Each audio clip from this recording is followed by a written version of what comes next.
డబ్బు అనారోగ్యం ఉద్యోగం వ్యాపారం అప్పులతో బాధపడుతున్నారా మీకోసమే launch your future programme.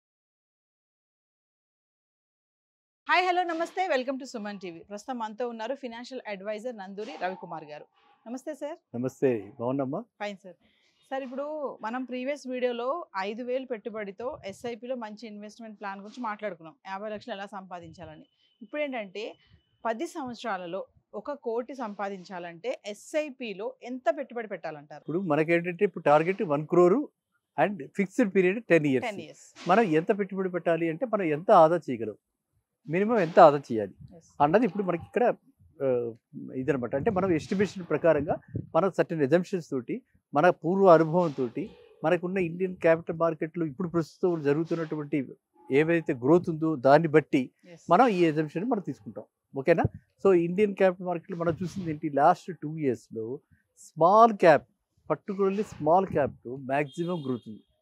So అదే స్మాల్ క్యాప్లో అంత గ్రోత్ అన్ని ఇయర్స్ ఉంటుంది అని మనం అనుకోకూడదు. ఎందుకంటే జనరల్గా ఏంటంటే ఒకప్పుడు గ్రోత్ బాగా వచ్చి తర్వాత కొంచెం సబ్డ్యూడ్గా ఉండి మళ్ళీ గ్రోత్ పెరగటం ఇలా జరుగుతూ ఉంటుంది. ఓకేనా? సో దానివల్ల ఇప్పుడు మనం చూసుకోవాల్సింది ఏంటంటే systematic investment plan, 4 systematic investment ప్లాన్లో 4 types of investment, 4 fund managers తీసుకుని, ఫాస్ట్ గ్రోయింగ్ ఫండ్ మేనేజర్స్ తీసుకుని ఆ కంపెనీస్లో మనం గనక ఎవ్రీ మంత్ సే 2,500 ఇంటూ 4 ఎంత, 10,000 రూపీస్.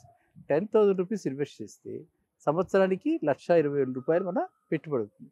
మనం ఇందాక చెప్పుకున్నట్టుగా 25% మినిమం గ్రోత్ పెట్టుకుంటే అది 1,50,000 అవుతుంది. ఓకేనా?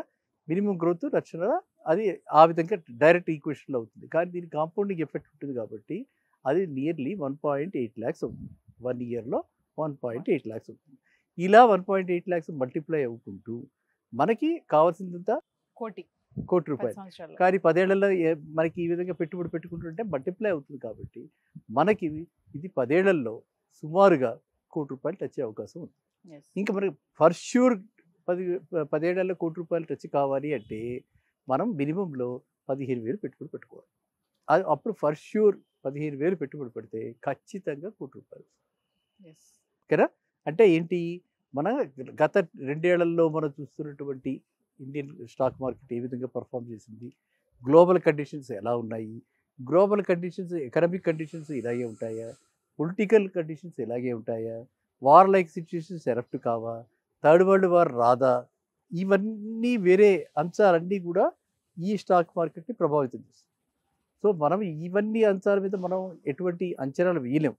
ఒకవేళ అవన్నీ రాకపోతే, ఇదే విధమైన పరిస్థితులు కంటిన్యూ అయితే మనం 10 ఏళ్లలో 15,000 పెట్టుకుని కోటి రూపాయలు సాధించే అవకాశం చాలా.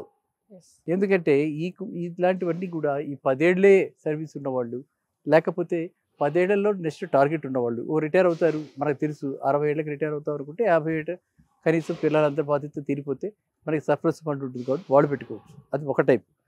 జస్ట్ జాబ్ చేస్తారు అప్పుడే, లెట్స్ సే అరౌండ్ 25కి జాబ్ చేస్తారు. చేరినప్పుడు అలాంటి వాళ్ళు పెట్టుకోవచ్చు. బై 40 ఈ విల్ బికమ్ ఏ కరోడ్పతి. ఎందుకంటే ఒక మ్యారేజ్ అయింది, పిల్లలు వచ్చి, పిల్లలు పుట్టిన తర్వాత వాళ్ళకి ఖర్చులు రావడానికి ఇదంతకి టైం పడుతుంది. కాబట్టి ఆ టైము వచ్చేదాకా మనం ఈ విధంగా సర్ప్లస్ ఎర్నింగ్స్ పెట్టుకుని మనం 15,000 రూపాయలు మినిమం పెట్టుబడి పెట్టుకుంటే మనకి 10 yearsలో 1 crore రావటం పెద్ద అసాధ్యమైనది అయితే కాదు. అండ్ ఇలాంటివి చాలా చక్కగా ఇలాంటి ప్లాన్లు చేసి చాలామంది అలా చేసుకున్న వాళ్ళు ఉన్నారు గతంలో. సో అందరి అదృష్టం భగవంతుడు కరుణిస్తాడు కదా, ఒకరోజు కాకపోతే ఒకరోజు కరుణిస్తాడు. ఆ కరుణించినప్పుడు మనం డెఫినెట్గా అది అవుతుందని ఆలోచించవచ్చు. నెక్స్ట్ ఇందులో ఏంటంటే మనం తీసుకోవాల్సిన జాగ్రత్తలు, ఫండ్ మేనేజర్ మారిపోతుంటారు, వాళ్ళు కూడా జంప్ వస్తుంటాయి, వాళ్ళ జీతాలు పెరుగుతుంటాయి. వాళ్ళ జీతాలు పెరిగినప్పుడు ఒక ఫండ్ నుంచి ఇంకో ఫండ్కి వెళ్ళిపోతారు. కాబట్టి మనం ఈ షఫ్లింగ్ అనేది మనం కూడా చూస్తూ ఉండాలి. ఒకే ఫండ్కి అంకితంగా మనం ఉండకపోకూడదు. ఎప్పుడైనా ఫండ్ మేనేజర్ మారిపోయారు అంటే ఆ ఫండ్ మేనేజర్ బాగా పర్ఫామ్ చేస్తేనే వాళ్ళకి కొత్త ఆఫర్స్ వస్తాయి. అలా వచ్చినప్పుడు ఆ ఫండ్ మేనేజర్స్కి మనం వాళ్ళు ఏ కంపెనీకి, కొత్త కంపెనీకి వెళ్ళిపోయారో మనం దానికి వెళ్ళిపోవాలి, ఆ ఫండ్కి వెళ్ళిపోవాలి. అంటే స్విచ్ ఓవర్ అవ్వాలి. స్విచ్ ఓవర్ అయ్యే అవకాశం కూడా సిస్టమేటిక్ ఇన్వెస్ట్మెంట్ ప్లాన్లో ఉన్నాయి. స్విచ్ ఓవర్కి ఛార్జెస్ ఉండవు. ఆఫ్టర్ 3 years స్విచ్ ఓవర్ చేస్తే ఛార్జెస్ ఉండవు. ఎందుకంటే వాళ్ళు కూడా మరి గుడ్ రీజన్ పెడుతున్నారు అని చెప్పి వాళ్ళు కూడా ఈ ఛార్జెస్ ఉండవు. ఎగ్జిట్ ఛార్జెస్ కూడా ఉండవు. కాబట్టి అలాంటప్పుడు స్విచ్ ఓవర్ అయిపోవడం మంచిది. సో ఈ విధంగా వాళ్ళు ట్రాక్ చేసుకోవాలి పోర్ట్ఫోలియో అంటారు. ఈ పోర్ట్ఫోలియోని ట్రాక్ చేసుకుంటూ ఉంటే ఈ 15,000 తోటి మనం ₹1,00,00,000 10 హ్యాపీగా సంపాదించవచ్చు. సేవ్ చేసుకోవచ్చు. Yes. అంటే మనం అంటే దీన్ని ఏంటంటే it's kind of a passive income. మీరేమి చేయట్లేదు, దాని గురించి ఎవరు స్పెషల్ ఎఫర్ట్స్ పెడుతున్నారా? పెడుతున్నారా? ఏం లేదు, కాలు మీద కాలేసి నిశ్చితగా ఉంటున్నారు. కానీ ₹1,00,00,000 సంపాదించాలి. అదే ఒక బిజినెస్ మ్యాన్ ఎంతో కష్టాలు పెట్టి శ్రమ కూర్చి రోజు కష్టపడితే ఆయన ₹1,00,00,000. ఇక్కడ మనం ఏంటి, మన money is working, money is multiplying, you are king, money is slave and somebody else is working with your money and he is making it. Okay, so ఇక్కడ మనం చూడాల్సింది ఏంటంటే ప్యాసివ్ ఇన్కమ్. ఇది మనం ఒక పిఎఫ్, ఇవాళ చాలా తక్కువ మందికి ప్రావిడెంట్ ఫండ్ ఉంది. ప్రావిడెంట్ ఫండ్ అన్ని కంపెనీలకి లేదు. సో చాలా తక్కువ మందికి ప్రావిడెంట్ ఫండ్ ఉంటుంది అనమాట. సో ఈ ప్రావిడెంట్ ఫండ్ గవర్నమెంట్ ఎంప్లాయీస్ కూడా లేదు. వాళ్ళకు కూడా నేషనల్ పెన్షన్ స్కీమ్ అని చెప్పి దానిలో చేస్తున్నారు. సో ఆ నేషనల్ పెన్షన్ స్కీమ్లో అంటే మనకి రిలేటివ్గా పర్ఫార్మెన్స్ పూర్గా ఉంది. సో దానికంటే అలాగే నేను నా గురించి నేను చేసుకోవాలి, ప్లాన్ చేసుకోవాలి. నా అంటే వృద్ధాప్యంలో నేను నా కాళ్ళ మీద నేను నిలబడాలి, నేను ఆధారపడకూడదు. పిల్లల్ని కన్నా కానీ వాళ్ళ మీద ఆధారపడ్డ హక్కు ఉందా మనకి?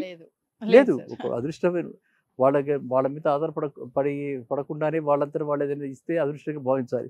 అంతేగాని వాళ్ళ మీద మనం ఆధారపడి మన భవిష్యత్తులో వాళ్ళేదో చూస్తారని చెప్పి మనం ఉన్నవన్నీ ఓటు చేస్తే తర్వాత కష్టాలు పడవుతుంది.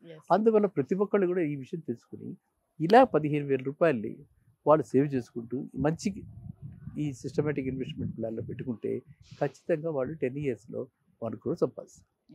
సో ₹1 crore సంపాదించడం అంటే ప్యాసివ్ ఇన్కమ్ వాళ్ళకు వస్తుంది.